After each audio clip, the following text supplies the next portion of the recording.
There is a specific memory that lives in the collective American consciousness, a memory that smells like prime rib and sounds like the clatter of heavy ceramic plates. If you visited Las Vegas anytime between 1950 and 2010, you know this memory. It is the memory of the walk, the long carpeted trek through the flashing lights of the casino floor, past the ringing slot machines, guided by a sign that promised something impossible, all you can eat. You remember the line winding back and forth between velvet ropes, a democratic queue where grandmothers in floral shirts stood next to high rollers in suits, all waiting for the exact same thing. And then the payoff. The moment you paid the cashier, usually a single bill, maybe $10, maybe 20, and the gates opened. Inside, it was a kingdom of excess. It was a landscape of glistening shrimp on beds of crushed ice, carving stations where chefs sliced thick slabs of roast beef, trays of manicotti, mountains of mashed potatoes, and a dessert station that looked like a child's fever dream. You sat down at a booth that felt a little too big, your family surrounded by plates piled high with improbable combinations of food, tacos next to turkey, sushi next to pizza. It wasn't Michelin star dining, we knew that, but it was something better. It was abundance.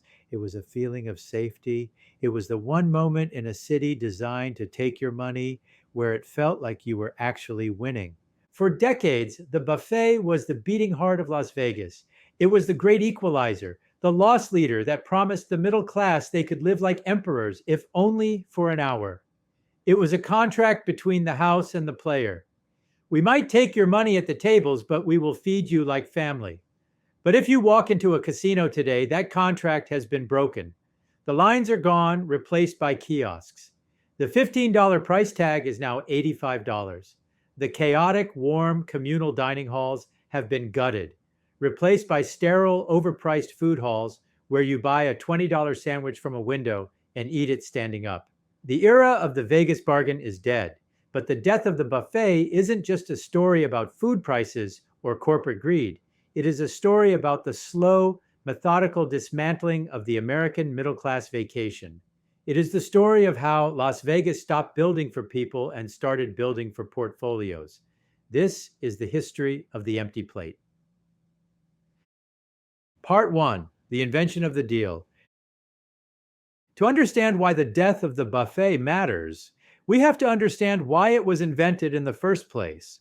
And like most things in Las Vegas, it started with a problem. In the 1940s, the Las Vegas Strip was barely a concept. It was a dusty stretch of Highway 91, home to a few scattered motor courts and gambling halls. The players who came out to the desert were hard-bitten gamblers arriving late at night, driving in from Los Angeles. The problem was that at 2 a.m., after hours of drinking and betting, these players got hungry. And if they got hungry, they left the building to find food. And if they left the building, the casino stopped making money. Enter Belden Catelman.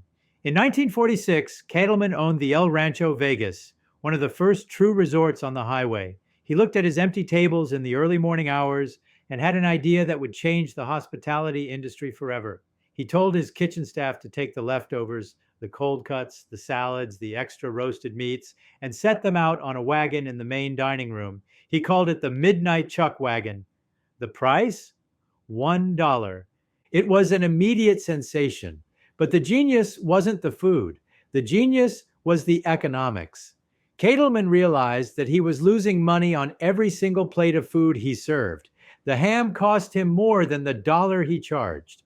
But he also realized that the players who ate the cheap ham stayed in the casino for an extra 2 hours. They felt grateful. They felt taken care of. And in those extra 2 hours, they lost $50 at the craps table. This was the birth of the loss leader. The buffet wasn't a restaurant, it was a marketing expense. It was a bribe, and it worked beautifully. Throughout the 1950s, every casino adopted the model. The concept was simple. The food is the bait, the gambling is the hook. It created a culture of hospitality that defined the city. When you came to Vegas in the mid-century, you were a guest. The mob-run casinos, for all their criminality, understood human nature. They knew that if you gave a guy a cheap steak and a strong drink, he wouldn't mind losing his paycheck. It was a psychological anesthetic. The buffet was the warm blanket that softened the cold reality of the gamble. Part 2: The Golden Age of Gluttony. By the 1960s and 70s, the midnight chuck wagon had evolved into a 24-hour operation. This was the golden age of the cheap feed. The Stardust, the Hacienda, the Sahara, they all competed to see who could offer the most obscene amount of food for the lowest possible price. This was the era of the $1.49 breakfast and the $3.99 prime rib dinner. But something interesting happened during this era. The buffet stopped being just a pit stop for gamblers and started becoming a cultural ritual. This was the era when Las Vegas began pivoting toward the middle class. The city wasn't just for high rollers anymore. It was for the electrician from Ohio and the school teacher from Phoenix. They packed the station wagon and drove across the desert, and the buffet was their anchor. There was a specific sociology to the buffet in the 1970s. It was communal. You stood in line for 45 minutes, chatting with the people in front of you and behind you. You compared notes on which slots were loose. You traded stories. And once inside, the barriers of class dissolved. You would see a guy in a tuxedo sitting one booth over from a family in t-shirts. Everyone was eating the same shrimp cocktail. Everyone was carving from the same ham. The Circus Circus buffet became legendary in this regard. It wasn't good food. Let's be honest, a lot of this food was barely cafeteria grade, but it was iconic. It was about the sheer volume. It was about the audacity of consumption. We forgave the rubbery texture of the chicken because look at how much there is. We forgave the stale rolls because can you believe this bill is under $20 for the whole family? During the 1980s, this model cemented itself as the backbone of the Vegas economy. The casinos were making money hand over fist on the floor, so the food and beverage departments were told to just keep the people happy. The chefs weren't asked to make a profit, they were asked to make a spectacle. The metrics of success weren't profit margins or food cost percentages. The metric was cover count. How many bodies can we feed? How many people can we keep in the building? It was a time of corporate generosity, fueled by the mathematical certainty that the house always wins. We didn't know it then, but we were living in a subsidized paradise. Part 3: The Rio Effect and the Super Buffet. In the early 1990s, the landscape shifted again. The mega resort era had begun. The Mirage had opened, changing the Strip forever. But for the buffet, the revolution happened just off the Strip, at a Brazilian-themed resort called the Rio. In 1993, the Rio launched the Carnival World Buffet. Until this moment, buffets were long, straight lines, cafeteria style. You grabbed a tray and slid it along rails. The Rio changed the geometry. They introduced action stations. They broke the line. They built islands of food scattered across a massive room. There was a stir-fry station with flames leaping into the air. There was a pizza oven. There was a sushi bar. This was the birth of the super buffet, and it changed the psychology of the diner. Suddenly, the buffet wasn't just a cheap meal you tolerated, it was a culinary destination. The Rio charged a premium, prices jumped into the double digits, but the value proposition was undeniable. You weren't just eating leftovers, you were eating fresh, made-to-order cuisine. The Strip took notice. The Bellagio opened its buffet in 1998, raising the bar even higher with gourmet ingredients, venison, ostrich, and high-end seafood. The Aladdin, now Planet Hollywood, opened the Spice Market Buffet. The Paris opened Le Village, designed to look like a French town square. This was the peak. This was the zenith of the curve. For a glorious decade spanning the late 90s and the early 2000s, the Las Vegas buffet was the best value in the travel industry, period. You could pay $25 and eat food that would cost $100 in any other city. The quality was high, the variety was staggering, and the price was still within reach of the average family. It was the sweet spot where the marketing budget of the casino intersected perfectly with the appetite of the public. Families would plan their entire days around which buffet they would hit. There were websites dedicated to ranking the crab legs. There were strategies for how to maximize plate space. We felt like kings. We felt like we had hacked the system. But while we were piling our plates high with king crab, a different kind of hunger was growing in the corporate offices upstairs, the hunger for efficiency. Part 4, the corporate algorithm. The shift didn't happen overnight. It was a slow, creeping infection that started in the boardrooms of the newly consolidated casino giants. In the mid 2000s, the ownership of Las Vegas changed. The independent operators and the mob adjacent families were long gone, replaced by massive publicly traded corporations like MGM Mirage and Harrah's Entertainment, later Caesars. With these corporations came a new breed of executive. These weren't guys who grew up dealing craps, these were MBAs. They were hedge fund managers, and they brought with them a new tool, the spreadsheet. The MBAs looked at the buffet and they didn't see hospitality.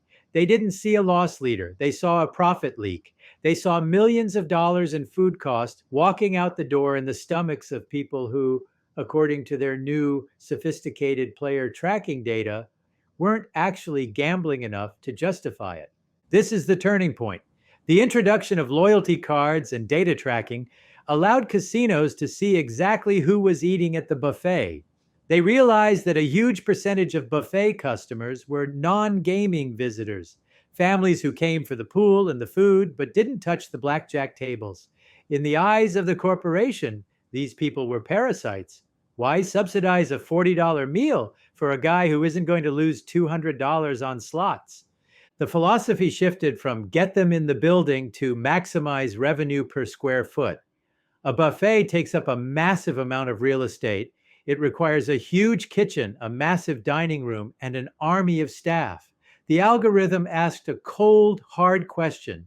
If we tore out this buffet and put in a bank of slot machines or a high-end steakhouse with a 300% markup, would we make more money? The answer on the spreadsheet was always yes. Part 5, the death by 1,000 cuts. The decline of the buffet wasn't an explosion. It was an erosion. It was death by 1,000 cuts. It started with the price. The $19.99 dinner became $24.99, then $32.99, then $45. But as the price went up, the quality began to stagnate and then decline. We all noticed it, even if we didn't say it out loud. The prime rib station was open fewer hours. The shrimp got smaller. The crab legs, once available every night, became a Friday and Saturday only special, and then an add-on charge. The fresh squeezed juice turned into concentrate.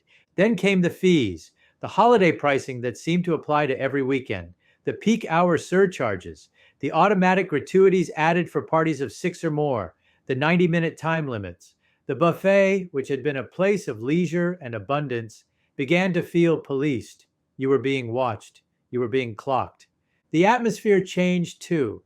As casinos cut labor costs to please Wall Street, the service suffered. Tables sat uncleared for 20 minutes. Drink refills became scarce. The warmth of the guest relationship was replaced by the cold efficiency of the consumer transaction.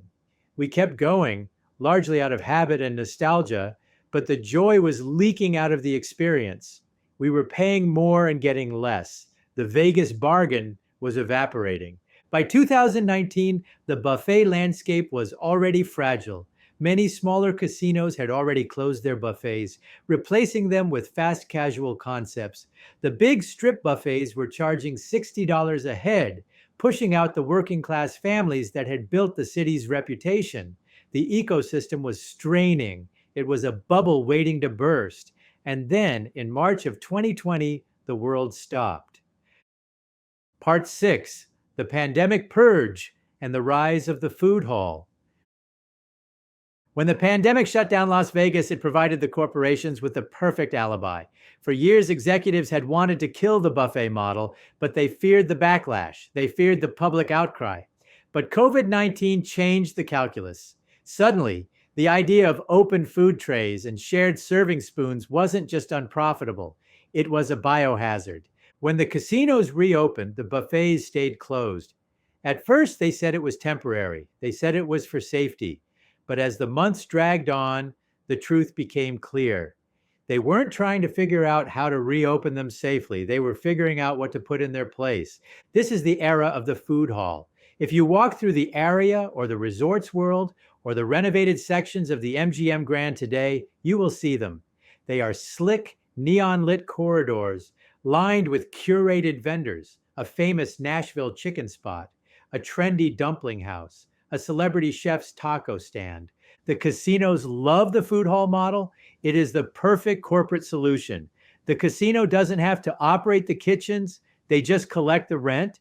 They don't have to pay the staff, the vendors do.